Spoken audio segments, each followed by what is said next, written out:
வீட்டில் ஒரு குற்ற நடவடிக்கை நடக்குது அப்படின்னா முதல்ல நம்ம வந்து புகார் கொடுக்கணும். இப்போ எல்லாருமே புகார் எழுதுறதுக்கு நம்ம நம்பி தான் இருக்கோம். யாராவது போயிட்டு நீங்கள் புகார் எடுத்துக்கோங்க அப்படின்னு கேட்குறோம். இந்த புகாரை நம்ம எப்படி எழுதுறது அப்படிங்கிறது தான் நீங்கள் நம்ம பார்க்குறோம். எல்லோரும் இந்த பார்க்குறதுக்கு முன்னாடி இந்த சேனலை சப்ஸ்கிரைப் பண்ணுங்கள், பெல் பட்டன் எழுதுங்க, லைக் பண்ணுங்கள், ஷேர் பண்ணுங்கள். இப்போ நம்ம வந்து எப்படி புகார் எழுதணும் அப்படின்னு பார்க்குறோம். முதல்ல அனுப்புதல்.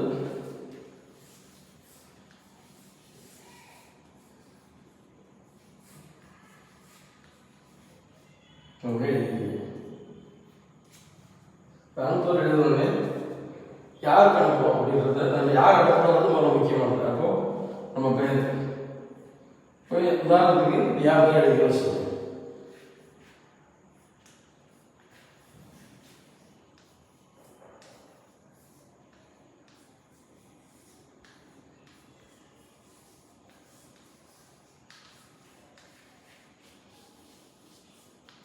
பேர் அடுத்தது அப்பா பேர். இது பக்கத்தில் வயசு பண்ணணும். இப்போ வயசு எனக்கு 42. இப்போ 42 வயது. அதுக்கு அடுத்து அப்பா பேர்.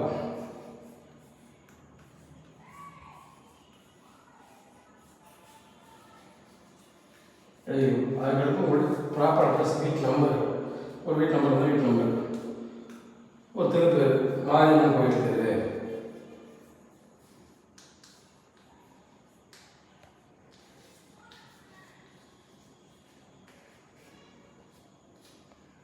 அப்படின்னு எழுதிக்கிங்க. அதுக்கடுத்து உங்கள் ஊர் பேர், ஏரியா பேர், இந்த 3 அட்ரஸும் எழுதிக்கிறீங்க.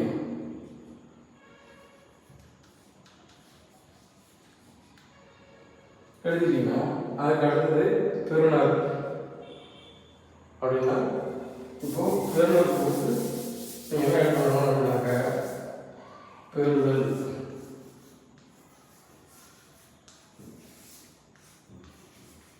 அனுப்பிட்டு உதவி ஆய்வாளர்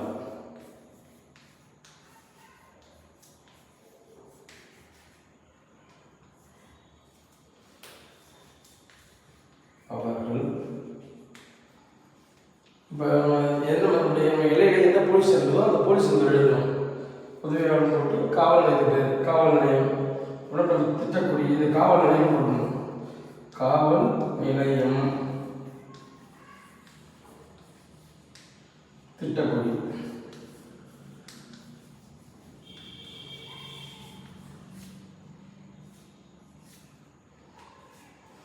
அடுத்தபடி இப்போ எந்த ஸ்டேஷன் இருக்கோ அந்த ஸ்டேஷனுடைய எந்த காவல் நிலையத்துக்கு புகார் கொடுக்கணும், புகார் எழுதுங்க. இதுதான் அந்த மூலம் யாருன்னா அந்த நீங்கள் காவல் நிலையத்துக்குள்ள 1000 அதாவது நிறைய போலீஸ்கள் இருப்பாங்க. நம்ம அவங்கள முக்கியமான உதவியாளர், எந்த ஒரு புகாரும் உதவியாளர் உதவி பண்ண முடியும், நம்ம உதவியாளர் பண்ணணும். அடுத்தபடியாக வந்து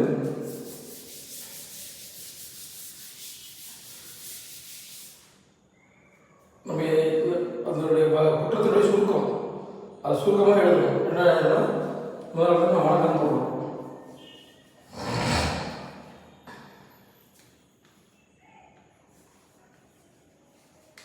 வணக்கம் ஐயா,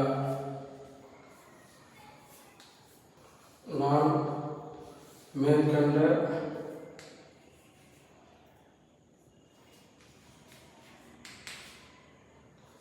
முகவரியில்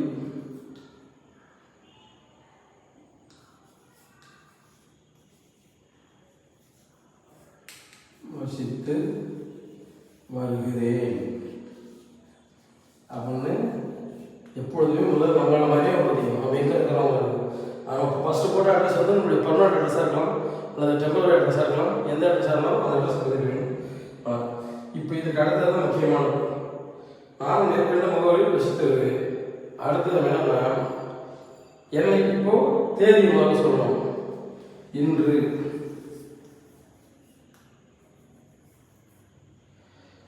அப்படின்னு சொல்லிட்டு தேதி பண்ணணும்.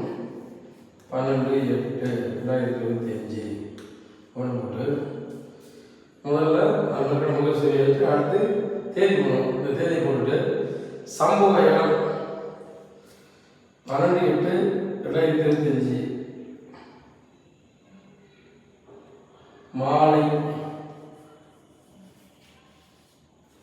எத்தனை மணிக்கு நம்ம பிரச்சனை இருக்குது. இப்போ அந்த சம்பவத்தை அந்த குற்றத்தன்மை நடந்தது. மாலையா காலையா, காலைனா காலையும் போடணும், மாலைனா மாலையும் போடணும், மதியம் மதியம் போடணும். அந்த தேதியில் டைம் போடணும். மாலை 6 மணி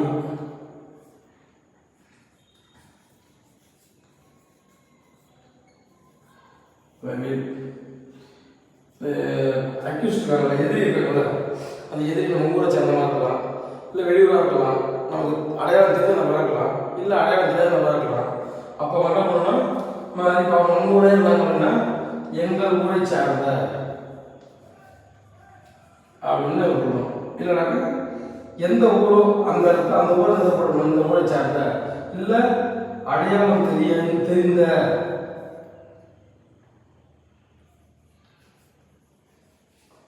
அப்படி இல்லை அப்படின்னாக்க அடையாளம் தெரியாத அப்படிங்கிறத எழுதிக்கிட்டு அவங்க பேர் எங்கள் ஊரை சார்ந்த அல்லது என்ன சொல்லுவாங்க அவங்க யாருக்கு சொல்லணும் அவங்க சார்ந்த அவங்க நம்ம ஐடி அவங்க என்ன ஊருக்கு ஐடி பண்ணணும்.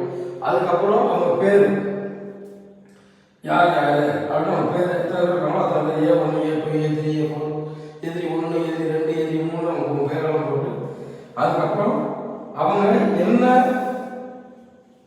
பண்ணாங்க, அதாவது அடித்தாங்க, திட்டினாங்க, உதைச்சாங்க, கையில் ஆயுதங்களை வச்சு தாக்குனாங்க அப்படிங்கிறத அடுத்த நிலையில் சொல்லணும். எதிரி ஒன்றாம் எதிரி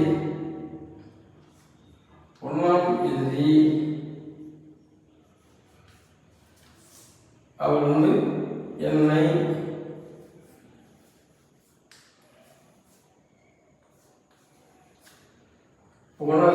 என்னை அசிங்கமாக திட்டினார்.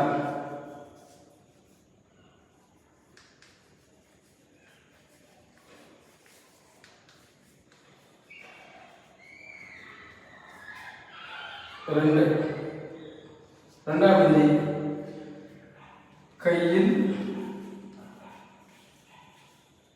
ஆயுதம்,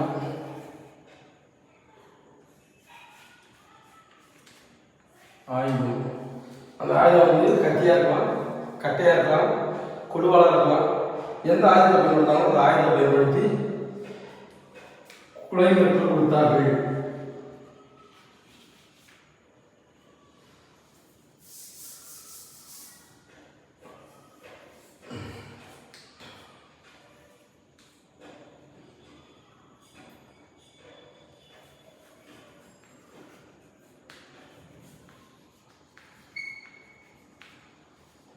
அப்படின்னு வச்சுட்டு ஒருவேளை உங்களுக்கு உடம்புல எங்கெல்லாம் காயம் இருக்கும், யார் யாரால எங்கெல்லாம் தாக்கப்பட்டோம் அப்படின்னு சொல்லி அதை எல்லாமே அடுத்த நாளில் கொண்டு வந்து முக்கியமாக இதை சொல்லி முடிச்சதுக்கப்புறம் எனவே மேற்படி ஐயா அவர்கள்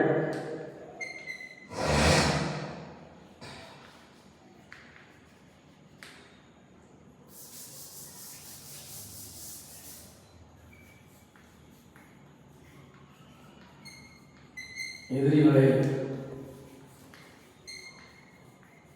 அழைத்து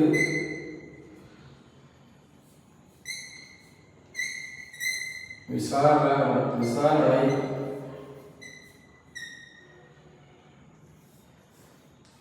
செய்து முக்கியமாக நடவடிக்கை எடுக்க வேண்டும். நடவடிக்கை எடுக்க வேண்டும். ஏன்னா இந்த வார்த்தை தான் முக்கியம். நீங்கள் நடவடிக்கை எடுக்கணும்னா நடவடிக்கை எடுப்பாங்க. இப்போ வீட்டுக்கு வரணும்னாங்க வீட்டுக்கு வருவாங்க, பெட்டு தருவாங்க. அதுதான் முக்கியமான வேலை. இப்போ நீங்கள் இந்த நடவடிக்கை முக்கியமான ஒரு செயல், நடவடிக்கை எடுக்கணும் அப்படின்றது. அப்போ வீட்டுக்கு தருவாங்க, எடுத்துருவாங்க. இப்போ அதெல்லாம் கடைசியாக தான் முடிச்சுட்டு இப்படிக்கு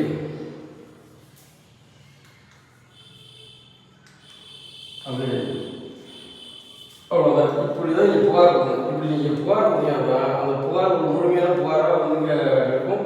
போலீஸுக்கு இந்த ஒரு குற்ற வழக்கில் அடிப்படையில் பேஸ் பண்ணி சொல்லலாம். அது பேஸ் பண்ணி புகார் தெளிவாக இருந்தால்தான் அந்த வழக்கில் எதிர்க்கு நம்ம தண்டனை வாங்க முடியும். அப்போ தெளிவான புகார் எடுக்கணும். உங்களுக்கு ஃபஸ்ட்டு சொல்லுவாங்க ஃபஸ்ட்டு சொல்லும்போது என்னன்னா முதல்ல நம்மகிட்ட சேர்ந்த மாதிரி அதில் கீழே உங்களுடைய ஃபோன் நம்பர் எழுதணும். கீழே நம்ம ஃபோன் நம்பர் எழுதணும்.